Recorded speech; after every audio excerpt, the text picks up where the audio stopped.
Hello friends. इस lecture में हम आपदा प्रबंधन अधिनियम 2005 के बारे में देखेंगे। तो चलिए शुरू करते हैं। आपदा प्रबंधन अधिनियम 2005 ये 2005 में एक्ट आया था। इसके बारे में हम देखते हैं। चर्चा में इस समय क्यों है? हाल ही में गृह मंत्रालय ने आपदा प्रबंधन अधिनियम डिजास्टर मैनेजमेंट एक्ट 2005 को लागू करके ऑक्सीजन ले जाने वाले वाहनों के मुक्त अंतर राज्य संचालन का आदेश दिया है। मतलब इंटर स्टेट जो वो ट्रेवल कर रहे हैं उनको मुक्त कर दिया है ना। इससे पूर्व विभिन्न सरकारी अधिकारियों ने मार्च 2020 में देश में कोरोना वायरस कोविड-19 के प्रकोप से निपटने के लिए इस अधिनियम के अंतर्गत अपनी शक्तियों का प्रयोग किया था। बात समझ रहे हैं? तो डिजास्टर मैनेजमेंट एक्ट जिसे कहते हैं, हिंदी में कहते हैं आपदा प्रबंधन अधिनियम, इसे कहते हैं डिजास्टर मैनेजमेंट एक्ट 2005। तो इसी अधिनियम के तहत जो है अधिकारी अपनी शक्तियों का प्रयोग करके नए नए नियम और कानून लागू कर रहे हैं। तो इसके प्रमुख बिंदु क्या हैं देख लेते हैं। आपदा प्रबंधन अधिनियम 2005 के विषय में, इस अधिनियम को वर्ष 2005 में भारत सरकार द्वारा आपदाओं की कुशल प्रबंधन, मतलब कि अच्छा मैनेजमेंट हो सके, इससे जुड़े अन्य मामलों के लिए पारित किया गया था। हालांकि यह जनवरी 2006 में लागू हुआ है। तो ऑप्शन में आ जाए कि ये कब लागू हुआ, तो जनवरी 2006 में, जबकि इस अधिनियम को लाई कब थी? 2005 में। उद्देश्य क्या है इसका, एम्स क्या है, ऑब्जेक्टिव क्या है इस अधिनियम के? आपदा प्रबंधन में शमन रणनीति तैयार करना है ना, कैसे हमें उसे टैकल करना है, क्षमता निर्माण करना, कैपेसिटी स्ट्रॉन्ग करना। जैसे कि इस समय हमें कैपेसिटी किसमें स्ट्रॉन्ग करनी है? अपने ऑक्सीजन सिलेंडर्स के नेटवर्क की जो है हमें कैपेसिटी डेवलप करनी है। जो हॉस्पिटल्स में बेड्स नहीं है उनकी कैपेसिटी डेवलप करनी है। और डॉक्टर्स का मैनेजमेंट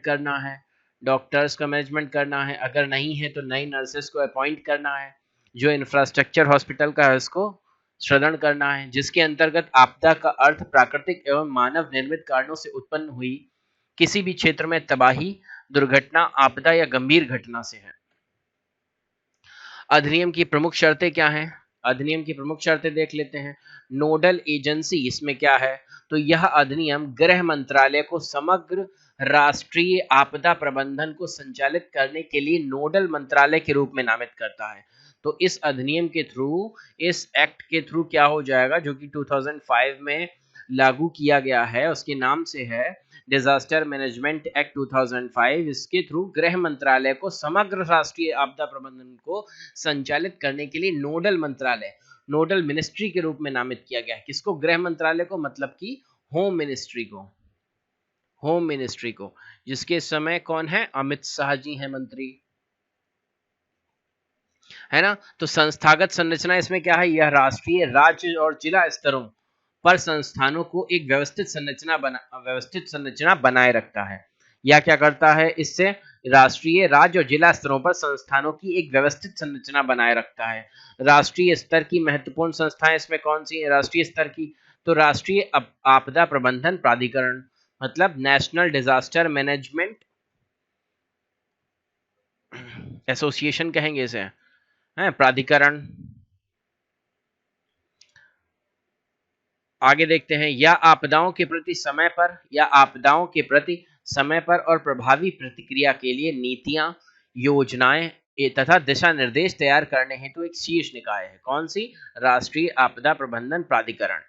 राष्ट्रीय कार्यकारी समिति दूसरी कौन सी संस्था है? राष्ट्रीय कार्यकारी समिति। तो ये क्या करती है? आपदा प्रबंधन अधिनियम 2005 की धारा 8, तो ये इंपॉर्टेंट याद रखिए, धारा 8 के अंतर्गत राष्ट्रीय प्राधिकरण को उसके कार्यों के निष्पादन में सहायता देने के लिए एक राष्ट्रीय कार्यकारी समिति का गठन किया गया। नेशनल वर्किंग कमेटी का गठन किया गया है। इस समिति को आपदा प्रबंधन हेतु समन्वयकारी एवं निगरानी निकाय के रूप में कार्य करने, राष्ट्रीय योजना बनाने और राष्ट्रीय नीति का कार्यान्वयन करने का उत्तरदायित्व दिया गया है। तो क्या है?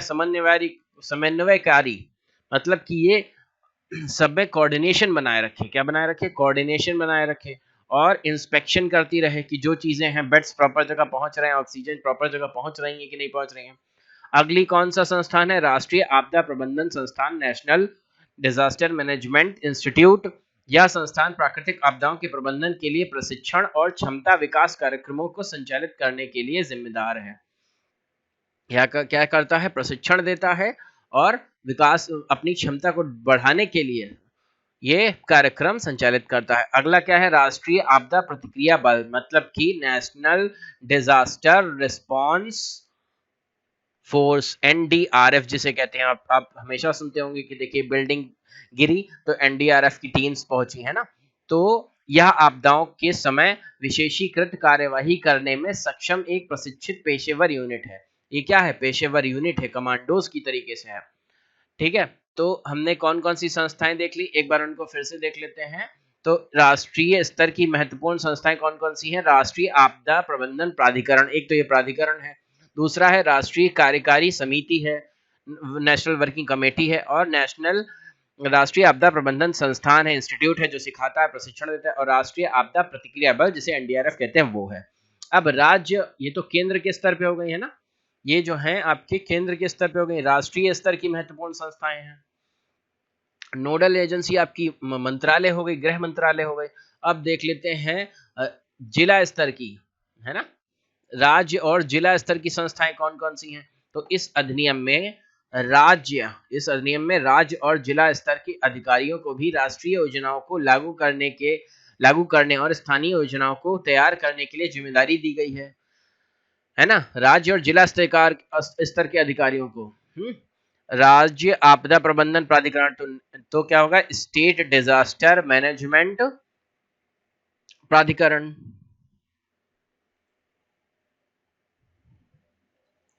तो प्राधिकरण का मतलब यहाँ पे क्या है? प्राधिकरण का मतलब यहाँ पर, ये जो प्राधिकरण वर्ड है इसका मतलब होता है अथॉरिटी। अथॉरिटी या ऑथराइजेशन, कि किसको इसमें ऑथराइजेशन है, या यहाँ पर कौन अथॉरिटी है जो इस कार्य को करेगा, है ना। तो ये क्या हो गई? State disaster management authority. जिला आपदा प्रबंधन प्राधिकरण मतलब कि डिस्ट्रिक्ट डिजास्टर मैनेजमेंट अथॉरिटी, तो डीडीएमए हो गई। तो वित्त ये कहाँ से मिलता है हमें? यहाँ पे इसमें इसको फंड कहाँ से मिलता है? तो इस अधिनियम में आपातकालीन प्रतिक्रिया और राष्ट्रीय आपदा प्रतिक्रिया कोष, national disaster response fund, NDRF fund और राज्य और जिला स्तर पर भी इसी तरह के निधि सृजन के लिए वित्तीय तंत्र का प्रावधान किया गया है। तो नेशनल स्तर पे क्या है? एनडीआरएफ फंड है हमारा, एनडीआरएफ है, ये फंड है हमारे पास, है ना। राष्ट्रीय आपदा प्रतिक्रिया कोष जिसे कहते हैं, राष्ट्रीय आपदा प्रतिक्रिया कोष। और जिला और राज्य स्तर पर भी ऐसे फंड बनाए जा सकते हैं। और देखते हैं नागरिक और आपराधिक दायित्व क्या है। इस अधिनियम के अनेक अनुभागों के उल्लंघन पर दंड का भी प्रावधान है। जैसे कि अगर आप इस समय मास्क नहीं लगाएंगे तो सरकार ने 500 और दोबारा न लगाने पर 10,000 का शायद चालान किया हुआ है ना। आपदा के समय जारी आदेशों का पालन करने से इनकार करने वाले व्यक्ति को इस अधिनियम की धारा 51 के अंतर्गत 1 वर्ष तक के कारावास और जुर्माना या दोनों सजाएं एक साथ हो सकती हैं। और यदि इस आदेश के अनुपालन से किसी की मृत्यु हो जाती है तो उत्तरदायी व्यक्ति को 2 वर्ष तक का कारावास हो जाएगा। बात समझ रहे हैं? चुनौतियां क्या हैं? चुनौतियां देख लेते हैं क्या हमारे पास जो है चुनौतियां हैं। आपदा प्रवण क्षेत्र घोषित ना होना, आपदा प्रवण क्षेत्र घोषित ना होना। इस अधिनियम में आपदा प्रवण क्षेत्र मतलब डिजास्टर प्रोन जोन की घोषणा के प्रावधान का अभाव है। विश्व के लगभग सभी आपदा संबंधी विधानों ने अपने अपने अधिकार क्षेत्र में के भीतर आपदा प्रवण क्षेत्रों का मानचित्रण किया है। मतलब कि इसमें ये डिजास्टर प्रोन जोन है, यहाँ पे डिजास्टर ज्यादा आता है। राज्य से तब तक सक्रिय भूमिका निभाने की उम्मीद नहीं की जा सकती जब तक कि एक क्षेत्र को आपदा प्रवण क्षेत्र घोषित नहीं किया जाता है। इस तरह का वर्गीकरण नुकसान की सीमा को भी निर्धारित करने में मदद करता है। बात समझ रहे हैं? यहाँ पे इसमें ये नहीं कि आपदा प्रवण क्षेत्र घोषित नहीं है, इसमें ये गलती है। आपदा के समय प्रगतिशील व्यवहार की उपेक्षा। यह अधिनियम प्रत्येक आपदा को एक आकस्मिक घटना के रूप में चित्रित करता है। मतलब यह जो अधिनियम है, इस एक्ट के थ्रू की जो भी आपदा हो रही है वो तुरंत हो जा रही है, लेकिन ऐसा नहीं है ना। और इस बात को नजरअंदाज करता है कि आपदाएं प्रकृति में प्रगतिशील होती है, कि धीरे धीरे जब आप उत्तराखंड के रिवर के फ्रंट में या रिवर के डायरेक्शन में आप इतने सारे मकान बनवाएंगे या डैम बनवाएंगे, तो भाई नदी कहाँ से जाएगी? तो वो तो कहीं ना कहीं से बाढ़ तो लाएगी ही। तो ये प्रगतिशील हुए, ये नहीं ये लोग समझते हैं। भारत में वर्ष 2006 में 3500 से अधिक लोग डेंगू से प्रभावित हुए। भारत में इसके प्रकोप का एक इतिहास था, फिर भी इस तरह की प्रक्रिया को रोकने के लिए कोई प्रभावी तंत्र नहीं बनाया गया है। देश में तपेदिक, जो ट्यूबरक्लोसिस है, टीबी जिसे कहते हैं, से प्रत्येक वर्ष हजारों लोग मर जाते हैं। फिर भी इस बीमारी को आकस्मिक घटना नहीं होने के कारण वर्ष 2005 के आपदा अधिनियम में शामिल नहीं किया गया। बताइए, इससे प्रत्येक वर्ष हजारों लोग मर जाते हैं, फिर भी इसको आपदा अधिनियम में शामिल नहीं किया गया। परस्पर संबंध कार्य। यह अधिनियम अनेक राष्ट्रीय स्तर के निकायों की स्थापना का जिक्र करता है। अनेक राष्ट्रीय स्तर के निकायों की स्थापना का जिक्र करता है जिनके कार्य का परस्पर संबद्ध हो, अतः इन निकायों के बीच समन्वय स्थापित करना बोझिल कार्य हो जाता है। इस अधिनियम में स्थानीय प्राधिकारियों, जिनकी आपदा के समय पहले प्रतिक्रिया के रूप में मूल्यवान भूमिका होती है, का मुश्किल उल्लेख मिलता है। मतलब जो ऐसे प्राधिकारी हैं, स्थानीय प्राधिकारी, वो ये नहीं कि पहले मूल्यवान भूमिका अपनी निभाएं और आगे कुछ काम करें, तो ऐसे लोगों का अभाव रहता है।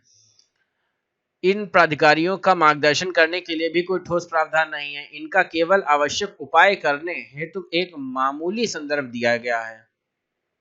मतलब ये केवल जब हो जाता है डिजास्टर, तो उसमें एक मामूली उपाय के संदर्भ में इनका यूज होता है। फिर कहते हैं प्रक्रियात्मक विलंब और अपर्याप्त प्रौद्योगिकी। मतलब प्रक्रियात्मक विलंब मतलब प्रोसेस में जो विलंब होता है, इसमें प्रोसेस लेट लतीफी होती है, प्रोसेस डिले होता है, डिले कह सकते हैं यहाँ पे, है ना। और इनसफिशिएंट हमारे पास टेक्नोलॉजी है। क्या है? इनसफिशिएंट टेक्नोलॉजी है।